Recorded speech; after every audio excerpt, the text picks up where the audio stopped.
So I just listened to a sensible podcast. It was about 2.5 hours, and that was the second part of this discussion about COVID by Abby Martin, journalist and filmmaker Abby Martin, and her brother Robbie Martin, who's also a filmmaker. It was well done, and I invite you to look at it and have a listen. It's on SoundCloud and other podcast platforms, and it's really sort of a reassuring take by two people on the real left, and kind of gives me hope that not everybody that is a YouTube personality, not that I'm saying they're YouTube personalities, but not everybody on the so-called left that is either a journalist or somebody who is blogging or whatever, not all of them are sort of grifty and sort of unhinged at this point. Not that I thought everybody was, but there's certainly, as you've probably noticed when I talk about vaccines and other issues associated with it, that there are certain individuals on the left who are very disappointing, and I sort of think, I think what's next after this? One even has to wonder about dark money in there somewhere. I don't know. The dedication to it is to this anti-vaxxer sentiment is really, really pronounced. Particularly when you're doing sort of you're doing one anti-imperialist story, and then you're doing sort of 8 stories about anything you can think of about COVID and about vaccines and everything. You know who I'm talking about. It was nice to see that. And so let me just give a brief rundown on what happened here in Tasmania, so that one can compare that to what has happened in the failed state of the United States. So we have a very incompetent neoconservative Prime Minister Scott Morrison, and a federal election is coming up in the next few months, and it's looking more and more like he won't be the leader of the Liberal National Party coming into that election. And we might have somebody like Peter Dutton, and I've said before that if Peter Dutton ends up winning this Prime Ministership of Australia, he's a wannabe fascist, and he would do anything, absolutely anything that the United States would ask him to do, anything at all. So that means that if they said, jump, he would say how high. He would go along with the war on China, a war on Russia, any war. Any war is fine with Peter Dutton. He would be a real horror story for Australia. So keep that in mind if you hear that Peter Dutton has won the federal election, even though the Liberal National Party is way down in the polls because of their incompetence and because of their lack of care.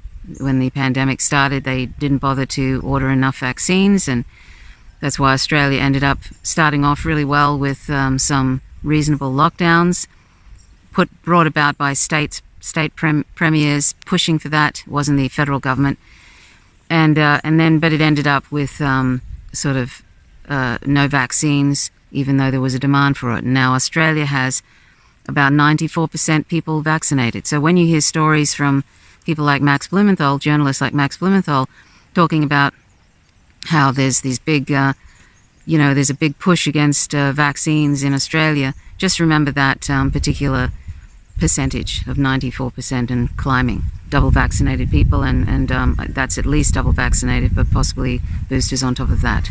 I know it serves the purpose of anti-vaxxers to kind of make out like there's this horrific thing going on in Australia where it's authoritarianism and people are being chased down in the street by police and all that sort of stuff. I know it serves their own narrative well in the United States because the public are so propagandized, and there's such division and all of that, tribalism and everything, and they're propagandized to all get up over there. So it's, even though that might be the case, or what they've been telling you about Australia is that it's some sort of authoritarian nightmare, well, I don't think that's the case. That's not what I hear from my friends on the mainland. It's not my experience here in Tasmania, and we have a premier who is a who's also from a neoconservative party, who is got all kinds of problems, but he managed to get on track with, up until recently, he was doing reasonably well with the pushing of the Labour Party here to do the right thing and to close borders and all of that. We live on an island, so it's really easy to stop anybody from coming here. And if they do come here, they have to come via a couple of, through two methods, and that is flying or by boat. And if they come by either, they are put in quarantine. Well, that's what happened before they opened the borders anyway. And so for the last 2 years, we've had a relatively good, normal life under this COVID. It's not been at all, anything of what a lot of other countries have experienced. I'm not saying that the mainland of Australia didn't have problems, because unfortunately there were people getting out of not doing quarantine, or there were people going across borders and stuff, and that's enough to spread something. Doesn't have to be many. And these quarantine hotels weren't working very well with very, very contagious things like Omicron. But here in Tasmania, we were able to really, really lock down. And we only had to do that for a little while. And then, meaning we didn't actually have to go and stay indoors really for very long at all. In fact, I can't even remember if we even did that. We just shut the borders and did the quarantine thing for people coming in. And we had some deaths up north in the beginning when it wasn't done properly. And then that came to a standstill. Then there was no COVID in Tasmania for the last couple of years. Then December 15th. Now, just before anybody goes, I'm not going to listen to this because she's pro-vax and she's probably pro-mandates and pro-passports and stuff. I'm not actually for mandates and passports, although I think that people who are health professionals, I'm a former nurse, and it would have been a no-brainer for me to get a vaccination if you're working with immunosuppressed people and people with comorbidities. It's just a no-brainer for me. So I have no idea what's going on in the minds of people who work in the as a health professional and do not want to get a vaccine. I don't know what is going on there. I find that very odd. So I'm not for mandates. I'm for education, and I'm for carrots versus sticks. And there hasn't had to be any mandates in Australia to get Australians to come out and get vaccinated. People I have to be honest and say that we have more of a sense of community in Australia than the United States does, because we haven't had the complete rot of neoliberalism. We haven't had the complete rot of capitalism, destroying community, destroying people's empathy for one another. It's heading that way, but it hasn't arrived yet. One day it will. Because that's what capitalism does. It turns people against one another. It pits people against one another, and they like that because then you're not looking at the people in power if you're all fighting with one another. And as Malcolm X said, the mainstream media, the corporate media, will have you hating the people that you're supposed to be caring about. Well, we have the beginnings of that here, because the corporate media here, 75% of it is owned by Rupert Murdoch, the same person who owns Fox News and all of that. So they've been pushing that anti-vaccine narrative for all they're worth. They've been pushing against lockdowns. They just want, chaos. And you've heard that you've heard that Charles Koch has been funding a network of opaque non-profits, which has been funding the anti-vaxxer protests. And I think that has reached Australia, because those few protests that were here, I think, were astroturfed, most of it, and there was Nazis involved.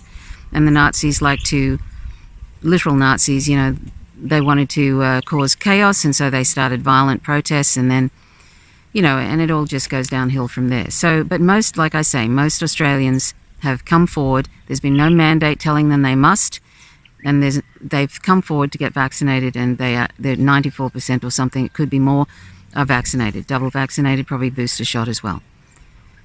So, and the reason why, we're in this situation in Australia where most people come forward is because the government at this point, despite being both major parties and neoliberal, neoconservative, they still understand that Australians won't put up with being not supported financially. I mean, that's what governments aren't our rulers.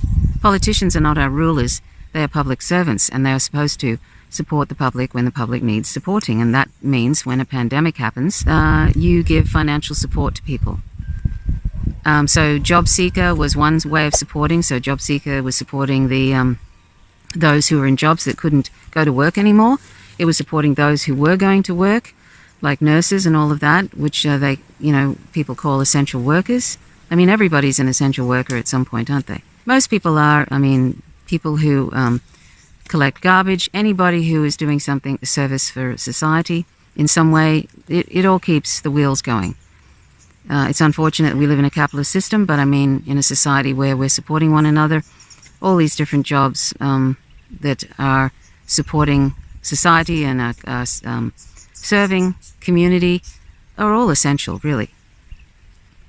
So anyway, we get the job seeker and those who are looking for jobs, unemployed people. And just remember that in this sort of system, unemployment is built into the system. There should be a federal job guarantee, but that's not convenient for neoliberal, neoconservative governments because they want corporations to be able to pick and choose. And the unemployed, they give a pitiful amount to the unemployed here to survive in general. And they gave some extra money during that time, but it was kind of pretty pathetic. So anyway, that's, it's below the poverty line for people who are unemployed here. And it's not much better for people who are on a pension. And that's how you can see the rot setting in. Also see the rot setting in here, how they're privatizing a lot of things and not funding public hospitals properly. And that they're not funding public hospitals properly because they want them to sort of fail and they want to be able to say, look, see, the public system doesn't work, we need to privatize things. So that's how you see the rot setting in, and that's the way we're going. And, if things were allowed to continue like that, eventually we would become like the United States. That's what some people would like to see, some politicians on both sides of the aisle, on both sides of the major party aisle. There are other parties in Australia who run during the elections, but the major parties that end up with most of the power are the neoliberal party, neoconservative parties, so the Labor Party and Liberal Party. So anyway, I'm meandering here, but I'm trying to sort of paint a picture of, what happened here in Tasmania. We are an unusual case because we are an island of about 550,000 people. And the only way to get here is by boat or by plane, and it's easy to control who's coming here. So we had our own kind of lockdown where we stopped people from coming here. We quarantined people when they came into the state, and the rest of us kind of lived a fairly, we didn't really have to wear masks or anything. You did the social distancing and, washing the hands and all that kind of stuff, and that worked for like 2 years. Then the Premier Gutwin of this state gave a date of December 15th where he was going to open up Tasmania to everything, and it was kind of almost like a let it rip sort of a thing, although it's not like the United States where it's been a complete shit show how they've handled the whole thing, inconsistencies with different states, and lockdowns and all of that would never work in the United States because there's a lot of people that are totally, don't trust the government. There's a lot of people, there's a lot of right-wingers who want to see things crash and burn. There are a lot of, sort of liberals who think that everybody who isn't, for the Democratic Party is some kind of deplorable. There's states that are run by people like DeSantis who has just let COVID go everywhere, and who cares about immunosuppressed people or people with diabetes, anybody who is, got comorbidities, and that means there's 100 million people in the United States that are susceptible to, particularly susceptible to COVID. Everybody's susceptible to COVID because we are naive to that particular virus.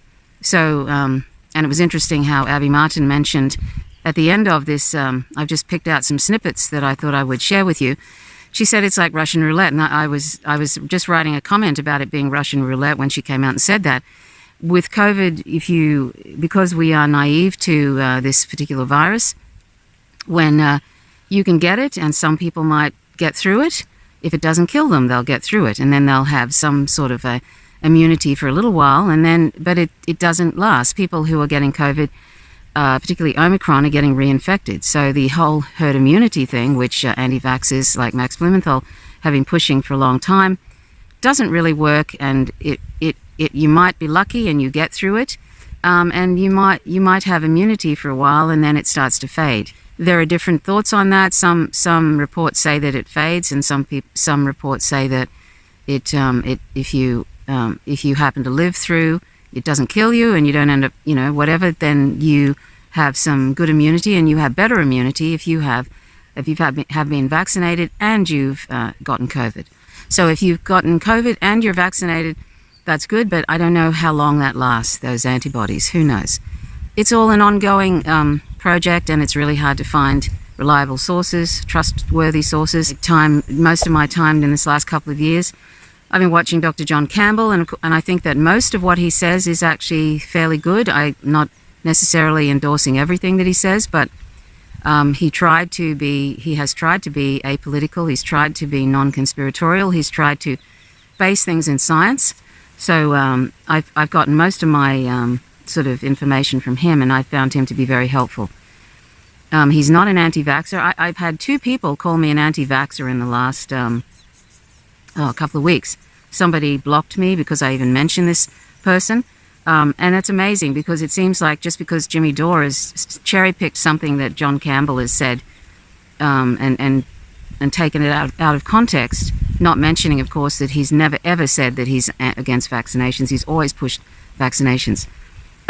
This person, I think, just knowing that John Campbell's been on Jimmy Dore's show, just kind of blocked me. It's amazing. So anyway, that's how politicized it is now. People just react, and it's really, really unfortunate. I've stopped interacting about this issue with people. A few months ago, I just thought, no, I see it. It's so politicized that you can't change the mind of anybody, and people just assume that if you are for vaccines, which I am, because they keep people out of ICU. In Australia, 26 people. Sorry, in Australia, you're 26 times more likely to end up in ICU if you're unvaxxed. That's a fact. This comes from ICUs. It doesn't, and the hospitals. It's not from government or anything. I go by what ICUs in the world, what they're reporting. I go by what hospitals are reporting, and the fact is that vaccines keep people out of ICU. Most people who are vaccinated out of ICU. So vaccines keep people out of ICU. And the other thing that is a problem is that black people are 3 times more likely to suffer and die of COVID. Suffering as in severe COVID symptoms, and that could be because of their poor health, because a lot of black people are impoverished because of the government and the racist policies and the inbuilt racism in the system. And then that leads to poor health because of no health insurance, where everybody should have Medicare for all. Everybody should have free health care, but that's not going to happen in a capitalist shit show like the United States. And also because they've got high melanin levels in their skin, and that is supposed to be problematic for vitamin D. If you have low vitamin D, and I talk about this often, you're going to find that you're going to get more severe COVID or even die from COVID, because it's incredibly important, along with, and zinc isn't too bad either. So anyway, these are all things to consider.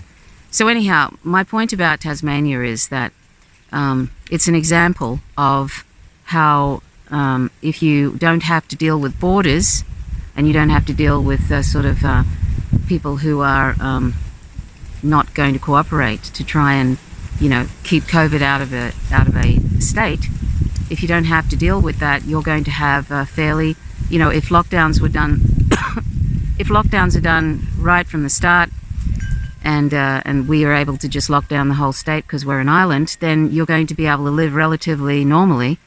And if this had been done worldwide, we would find that COVID it might still exist, but it would be something that would be much easier to track and trace, particularly in Europe, where they have, you can write down your name in sort of restaurants and stuff if you visited the restaurant. So community, instead of going via the government, community can kind of help track and trace and let people know if they've come down with COVID, all that kind of stuff. So, the only way to really deal properly with a pandemic is in a society which is not capitalist. really, because you're always going to have the governments favoring corporations and the economy over the public. So, until capitalism ends, and that is up to us to make sure it does end.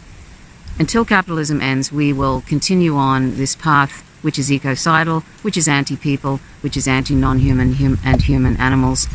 And that's why this pandemic shows the great flaws in capitalist systems. Whereas, for example, Vietnam, they would have the government delivering veggies into the street to people, and in their lockdowns. And they support the people. They stopped exporting rice for 2 months. They didn't have any weaknesses in the borders and all of that. So it was all, and also to keep their resources for the people in Vietnam. And Vietnam is heading towards socialism. It's not socialist yet. It's having to recover from the shit show that was the U.S. War on Vietnam, and they're still recovering from that. But they're heading towards socialism. Other countries like Cuba, Cuba was sending doctors around the world when COVID first started to help people. They have an amazing medical system. Amazing doctors, so many doctors there that are free education to become a doctor, and then they go around the world helping people. That's what socialism is. It's supposed to be supporting community. It's all about people. Why wouldn't we want something like that? Why wouldn't people want something like that? But when you have a country like the US, which is a failed state at this point, and the government has shown clearly, no matter who's in office, that they're not going to support people, that they don't care about you, then you have to start organizing on the ground, and you have to start with mutual aid and supporting one another and try and overthrow this dreadful capitalist system. And that's what any country that has got a capitalist system, that's what we're all heading towards. And it may not be, it's probably, I'd say, in Australia, it's probably 45% there in some ways, or 35 to 40% where the heading towards the United States. But eventually it will get there, because that's the nature of that system. It doesn't care about people. It cares about corporations, and it cares about exploiting resources, exploiting people. People are seen as resources. So anyhow, when I look at the comparison between how Tasmania fared and how the United States is faring, it's like night and day. And because everybody was able to pretty much go about their daily life how they wished, with certain sort of, being careful about social distancing and all of that kind of thing. But the economy was still kind of, going along okay. But, of course, governments are never happy with, okay. They want, these gigantic warehouses of people in ships coming in. And so, they could hardly wait, really, to open the borders. And now, of course, it's everywhere. Omicron is everywhere. And they could have, eventually we would have had to have opened the borders, right? Because you can't hide from it when it's everywhere. But the thing is that, it could have been done much better than it has been. It was, he opened the borders just before Christmas, just before everybody was about to get together. And of course, there are people who had to cancel their plans because of it. He did that because he wanted, he wanted to open everything up and have the economy going along. So it wasn't about people, it was about the economy. That's capitalism for you. He could have done it much slower, and it hasn't put a lot of strain on the hospital system because most people are vaxxed in Tasmania, double vaxxed with a booster even. Most people are, so it hasn't put much strain on the hospital system, but still it could have been done much better than it has been. There's 600 and something people a day are diagnosed with COVID, and it's just going to keep going like that. And I expect at some point that I will get it. And I don't look forward to that, but I'm expecting, I can do what I can to try and take precautions not to get it, but I imagine at some point I will. And I'm not looking forward to that. But at the present time, since the December 15th, we've been keeping our head down, staying at home, ordering our groceries in, and waiting until the major part of the, waiting for it to plateau and start going down. Well, that's what we're hoping for anyway. We weren't sure if the hospitals were going to be overrun, but it seems like it's not too bad. Well, that's what we've been told. This is something that's very clear to me during this pandemic, is that, of course, I knew this all along, but Big Pharma have a lot of influence on the corporate media. Of course, they're advertising through corporate media all the time, and in the United States, it's directly to the public. But also that it's almost impossible to find reliable sources. Like, it's very disturbing that you really have to be constantly critiquing who's telling you this information, what have they got to gain from telling you this, who's funding them, and all this sort of thing. You have to be constantly questioning everything, and it's exhausting. But anyway, so I don't know. I thought I had a point, but obviously I didn't really have a point. It was the point, I guess, was that we need to, this shows, once again, the pandemic shows the complete failure that is capitalism, and that we need to realize that this is not something that we have to live with, but it's up to us to change it, and we have to consider being at least anti-capitalist and think about the different ways, have a vision of what we want in the future, and have some empathy. Empathy, like, unfortunately, the United States is in such a state now. It's such a failed state that it's a real, almost like a Lord of the Flies thing. It's like a dog-eat-dog thing. Most people have begun to, most people sort of, not most people, but, the homeless are vilified. They just like them to die. That's the sort of spiritual death that has happened to a lot of people in the United States. And that is a tragedy. And we don't want that I don't want that to happen here in Australia, but you can see it happening. That's what capitalism does. It almost like does an empathectomy, on people, because, and the corporate media as Rupert Murdoch has been vilifying the disenfranchised for decades. As long as I can remember, he's been dumping on unemployed people, dumping on homeless people, and all of that sort of thing. And that's the idea, to have no care and empathy at all for people that are victims of capitalism. No care at all. That is the idea. And also, it's a kind of almost like it's like a eugenics thing. They want people people who aren't rich to just die. Eventually, that's, starting with black and people of color, Indigenous people. Those can go first, and then the rest of you can go after that. They don't even care if you're a person of color, a black person, Indigenous person, or you're a white person. If you're not part of the ruling class, part of the oligarchy, part of the capitalist class, then you can just die. Anyway, so I hope that you will stick around to listen to this next segment by Abby Martin talking about COVID, and check out those two podcasts, Media Roots Radio. The most recent 3 podcasts, 2 of them, the last 2, are mostly about COVID. They're both 2.5 hours long, but you could probably say there's about 4 hours of a discussion of COVID, and it's really worth listening to. And all I can say is that this anti-vaxxer thing is just, I cannot believe that it's actually happened. I cannot believe it's still continuing. If somebody would have said to me when, there's going to be a pandemic in a few years, and then all these people are going to sort of spend all their time trying to dissuade people from getting vaccines and putting out bullshit and carrying on and then calling themselves leftists, and conflating mandates and passports with vaccine efficacy, all this kind of stuff. If somebody would have said that to me, I wouldn't have believed them. And that's why lately I've been feeling quite down, quite depressed, and it sort of hasn't made me really feel like doing very much.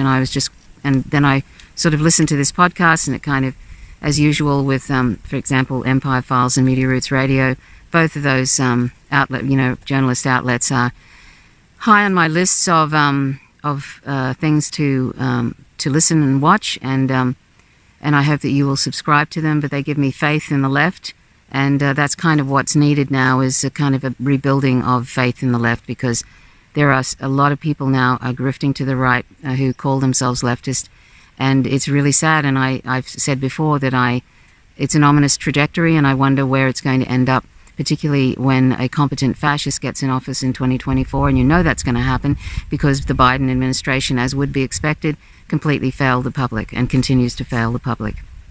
So anyway, thanks for watching. Listen to this next segment by Abby Martin. I hope this finds you well. Much love. Till next time, bye for now. Stay tuned.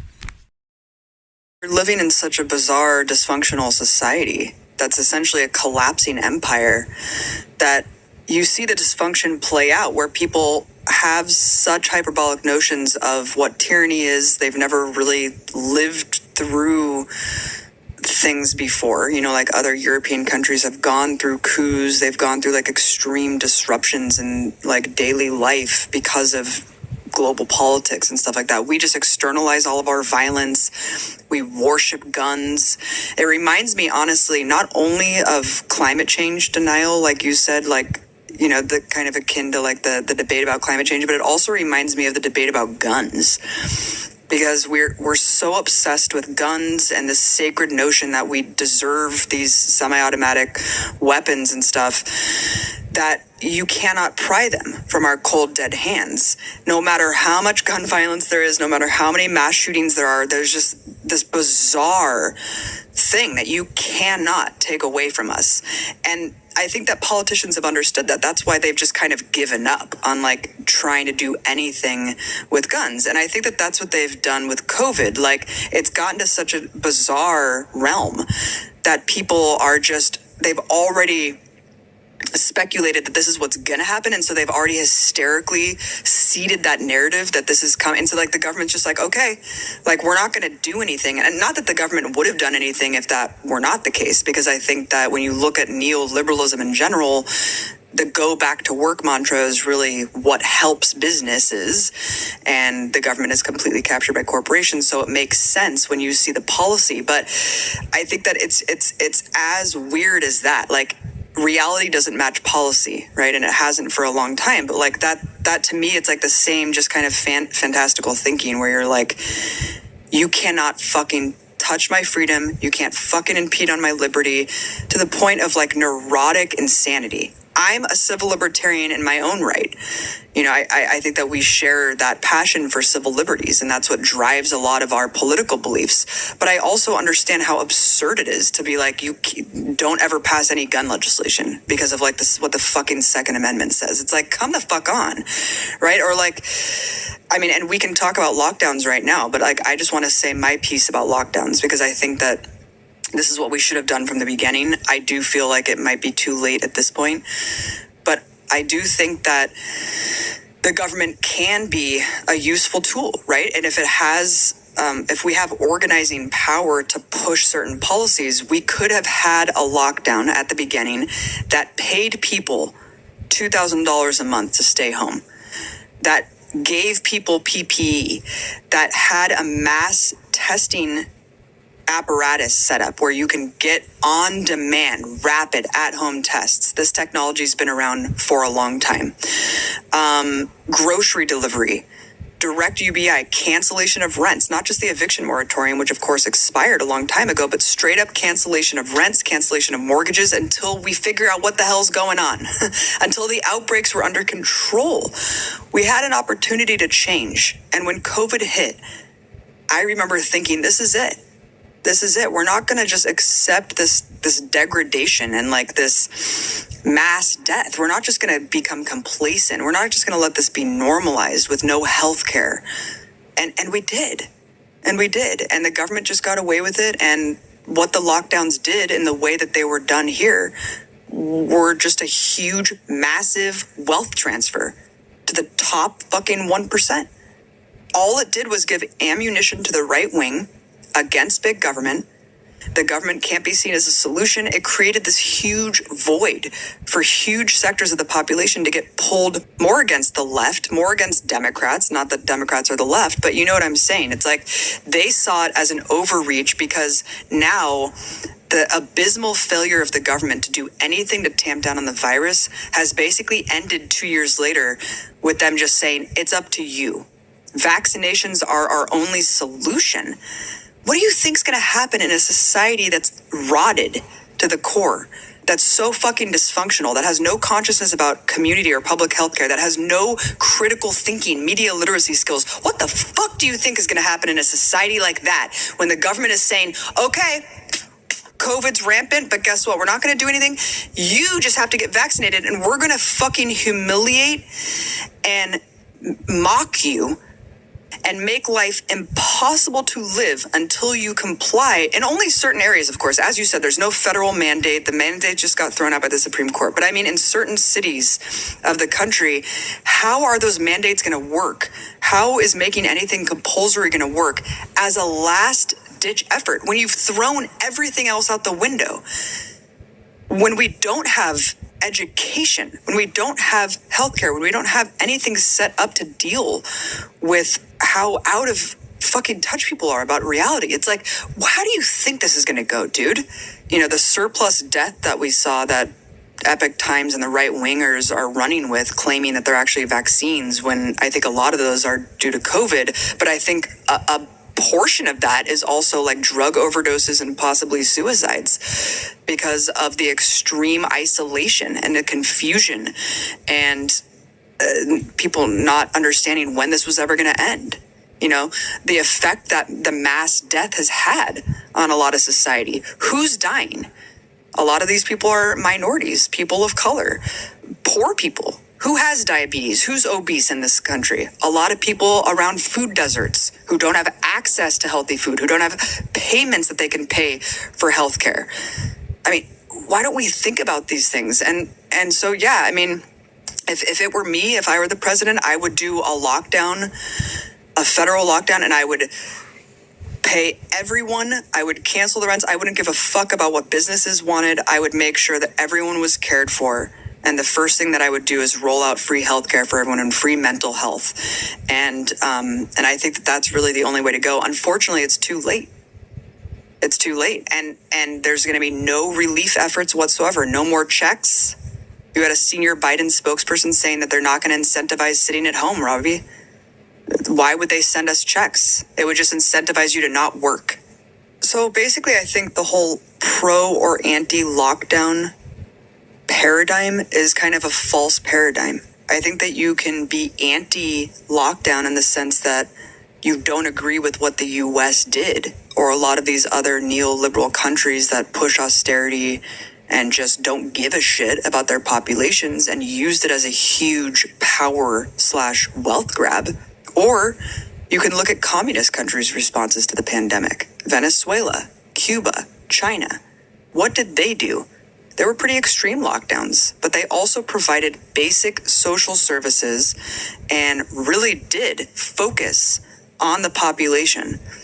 Grocery deliveries, PPE, really deliberately made sure that workers were protected first and foremost. And that's where the argument kind of falls apart when we're looking at, the Great Reset or this global conspiracy to just bolster the profits for Big Pharma or a couple other key corporations. That's kind of a cartoonish, overly simplified notion of how the oligarchy works, right?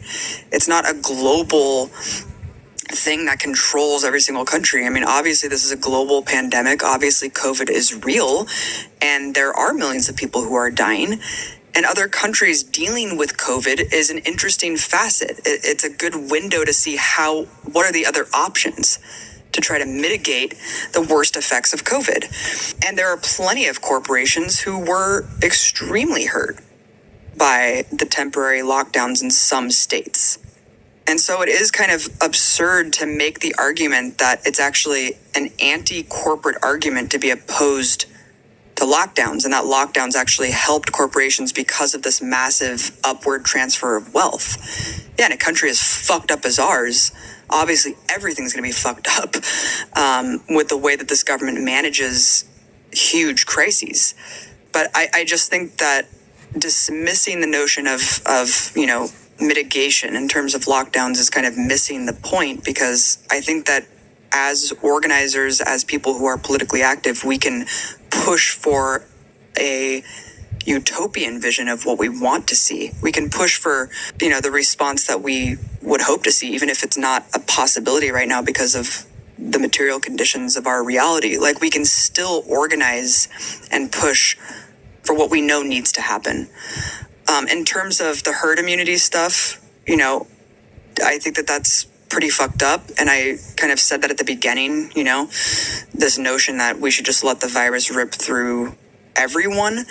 And that's what Colleen Rowley said to me. She was just like, you fucking idiot, in so many words. She was just like, how did you buy it? Like, natural immunity is 27 times higher than vaccination. It's like, no, you don't know if you're vulnerable.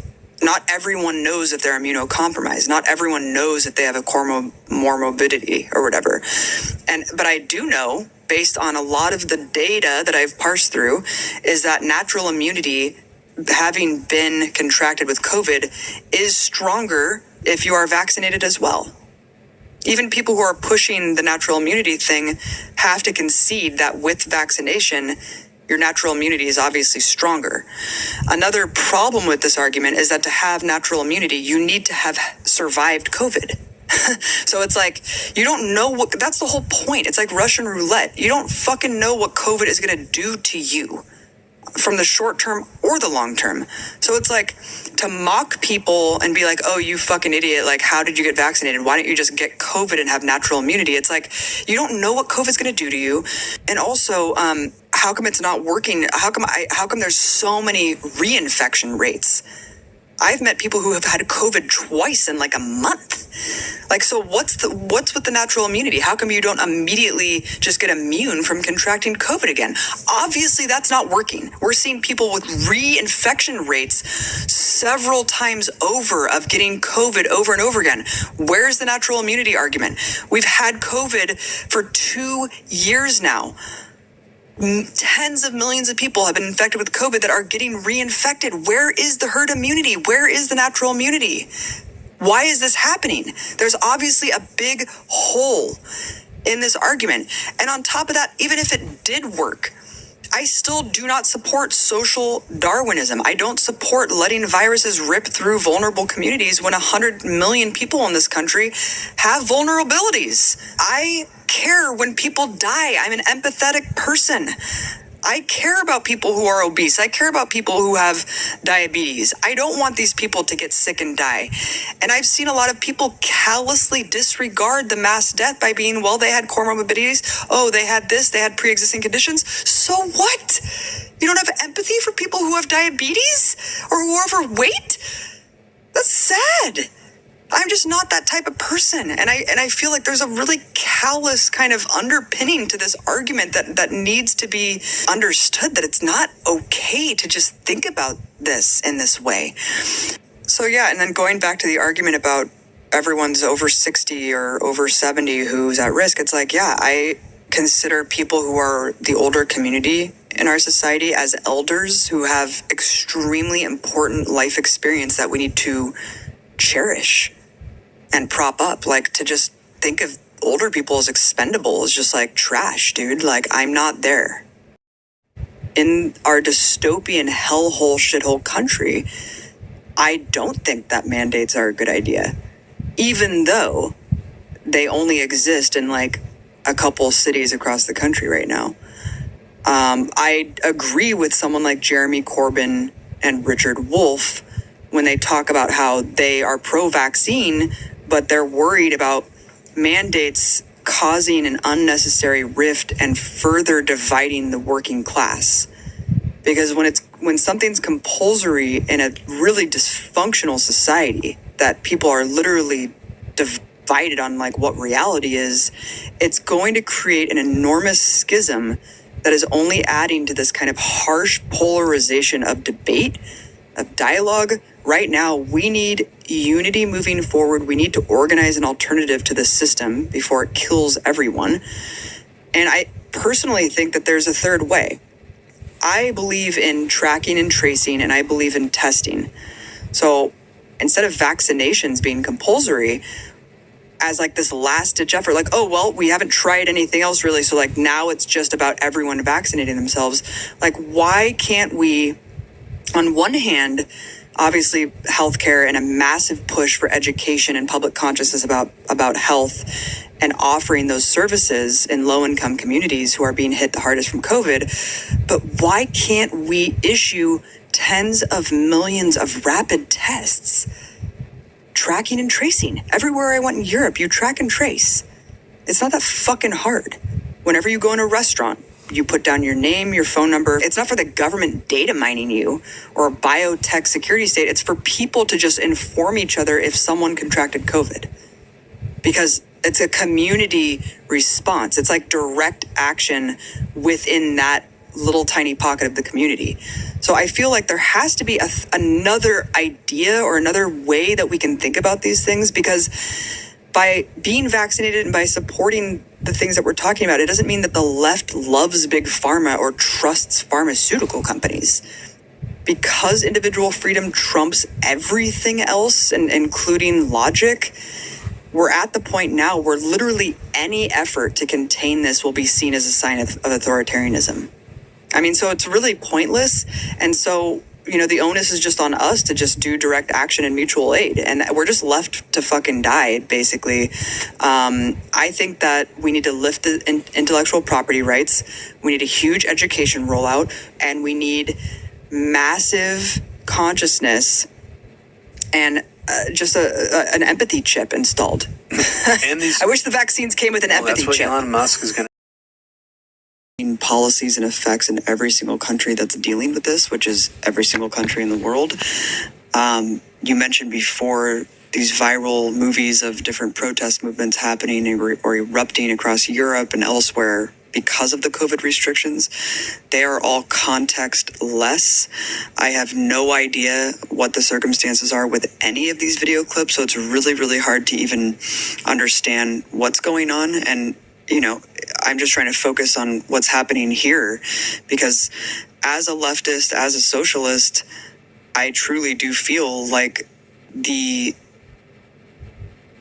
correct thing to do is try to organize for a better response, right? Organize for a movement that can get everyone insured, that can get everyone healthcare. The majority of unvaccinated people in this country right now are insurance-less. The majority are poor, lower class people. And that's a huge problem, right? Because when those are the people who are getting demonized and kind of, just forgotten about, that's a big problem. So as a leftist, I don't think that the response is no response. I don't agree with a lot of people who are just saying, we need to leave everything alone and just let the virus run rampant. I think that the best thing to do is actually a more efficient and organized response, pushing the government to give us things, to pay us with higher wages. Anyone who's working right now is an essential worker. Like, the shit is not stopped, right? It's not even waned. Like, I just fucking read at the beginning when we started doing this podcast series, Robbie, because we've done a couple iterations of this to put all our thoughts together over the last couple of weeks. And like when we started it, like 1,000 people were dying a day, and I just read that like 3,000 people just died the other day. It's just like, this should not be normal.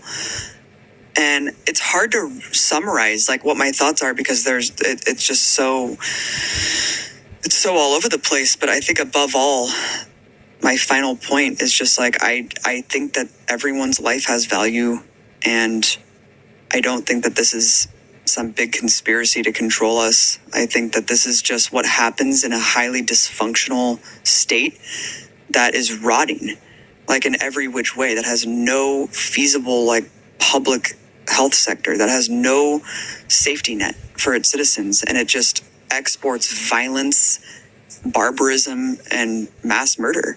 And so when you actually have like a crisis at home, it's just a complete disorganized mess, mass failure. And then of course there's no collectivism at all. It's just like becomes about how you need to be vaccinated.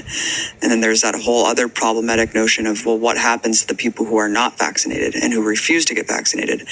And that's where you get to, the fact that, someone like Jeremy Corbyn, who I greatly respect, has a really good point about this. I mean, you're looking at kind of class warfare, not only from within our own country, but if you're requiring people like from Africa to be vaccinated with like our vaccines because you don't trust the efficacy of China's vaccine or Russia's vaccine, and then it becomes a very strange kind of thing where it's like almost like a liberal Muslim ban or like a new iteration of like a ban on like poor people who are trying to immigrate into this country or just like visit this country. I'm just saying it could get really sticky. I know that that's not required to enter the United States right now, and I don't see that on the horizon, but like I just don't know how far it's going to go, and so it does become problematic. One other point that I think is really relevant: the Biden administration basically just said that hospitals don't have to continue disclosing their daily death counts. So if that's true, what is all this, all these people who are like, oh, they're just fear mongering about the death toll. They're just like publishing this so like we can just think that it's way worse than it is. Like all of these people really died with COVID, not from COVID. It's like, well, we're not even going to really know that data anymore because there's no requirement to actually give it. And so it's just going to be a hodgepodge, random states still doing it on their own accord. And there's no like accumulation or centralization of even the statistics anymore because it's not going to be required. So it almost seems like the opposite is happening, where they're just completely backing off and just throwing us a bone with these 4 free tests per household, like a one-off thing. So that's where we're at. We're not in a good way. And I mean, if anything, this is a sign that we just need to be involved in the fight, because if we still are not given healthcare in the middle of a global pandemic in a country that has like the highest death toll, that's a huge fucking problem. And it shows that our government does not give a shit about us. They are not remotely scared of us in any way. I think that we need to be organizing a movement for healthcare and for higher wages and like for workers' safety, because this is our new reality. For the unforeseen future, it is not going away. And so we need to actually organize for better material conditions that we're going to be forced to live in for the rest of our lives. I just think it's funny because a lot of people like Trish, for example, our friend of the podcast who lives in Tasmania, is just like, she's just like, what the hell is going on over there? It's like, why are we freaking out so bad when really nothing is going on? And I think a lot of people are perplexed looking at our society, just wondering what the hell is happening. Same thing after the mass shootings. Like, what the fuck are you guys doing over there? Mark Ames and Yasha Levine, I think, have had really, really crucial insight on this, because Mark is just like, he's just been like, there's a lot of pressure on alternative media individuals and independent media figures to pontificate against mainstream COVID science and to basically promote the anti-vax argument to succeed, right? And that's unfortunate, because it's not just the pressure to conform and get vaccinated. It's also the opposite if you want to make a living in this world. And that's a huge fucking problem. And it's also very scary that a lot of these arguments are being legitimized because of the mass purges and censorship. What do you think that's going to do? That's just going to further embolden the narrative on the other end. So, like you said, we're too far gone. There's no coming back from this. All we can do is hope that people can take a step back themselves. And, I'm sure there's people in your friend groups or your families that disagree with you. And maybe it's time to just entertain those beliefs and try to have an actual curious discussion that is led with empathy and understanding, because we truly are all in this together.